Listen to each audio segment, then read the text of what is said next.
Okey baik, sekarang ni kalau anda tengok saya berada di sebuah pulau yang memang terkenal di kawasan Sungai Petani iaitu Pulau Sayak. Okey, kalau daripada galeri tsunami tadi dengan memori tsunami tadi lebih kurang daripada situ ke Pulau Sayak ni adalah 10 minit. So kalau anda datang ke kawasan uh, Kuala Muda ni, anda boleh datang untuk aktiviti riadah. Kalau anda tengok memang sangat cantik air dia dan pemandangan yang sangat-sangat cantik. So anda boleh tengok banyak family yang bawa keluarga bersantai-santai di sini.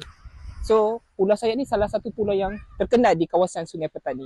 So saya nak terokai dulu dan sambil-sambil mengambil udara segar di kawasan Pulau Sayak ni. Jom.